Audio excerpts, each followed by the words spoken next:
आज आपण बोलणार आहोत सांगलीच्या इस्लामपूरमधील राजकीय घडामोडींविषयी।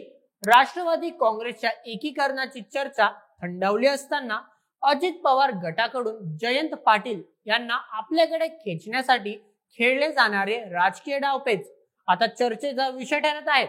चला जाणून घेऊया काय आहे हे प्रकरण आजच्या व्हिडिओमध्ये। नमस्कार प्रेक्षकांनो, मी नील सोनार आणि आपण पाहत आहात बोल एमएच। सांगली जिल्ह्यातील इस्लामपूर हा राष्ट्रवादी काँग्रेसचा बालेकिल्ला मानला जातो। येथे जयंत पाटील राष्ट्रवादी शरदचंद्र पवार गटाचे प्रदेशाध्यक्ष गेल्या 3 दशकांपासून आमदार म्हणून निवडून येत आहेत। त्यांच्या या मतदारसंघातील दबदबा आणि शरद पवार यांच्याशी असलेली निष्ठा सर्वश्रुत आहे।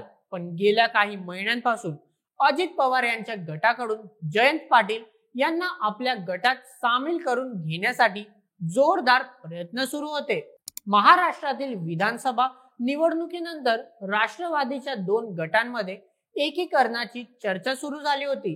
अजित पवार यांच्या गटाने इस्लामपूरमध्ये जयंत पाटील यांच्या विरोधात भाजपचे माजी जिल्हाध्यक्ष निशिकांत भोसले पाटील यांना उमेदवारी देऊन राजकीय खेळी खेळली। याशिवाय स्थानिक पातळीवर काही कार्यकर्त्यांना आपल्याकडे वळवण्याचाही प्रयत्न झाला। पण जयंत पाटील यांनी आपली निष्ठा शरद पवार यांच्यासोबत कायम ठेवली आणि निवडणुकीत 13,000 मतांनी विजय मिळवला।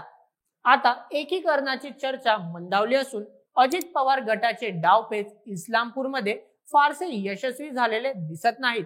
स्थानिक कार्यकर्त्यांमध्ये संभ्रम आहे, कारण जयंत पाटील यांचा प्रभाव आणि सहकारी साखर कारखान्यावरील त्यांचे नियंत्रण यामुळे त्यांचा जनाधार कायम आहे। राजकीय विश्लेषकांचे म्हणणे आहे की जयंत पाटील यांच्या नेतृत्वाखाली राष्ट्रवादी शरदचंद्र पवार गट पश्चिम महाराष्ट्रात आपली ताकद वाढवत आहे, तर अजित पवार गटाला आपली रणनीती पुन्हा आखावी लागेल।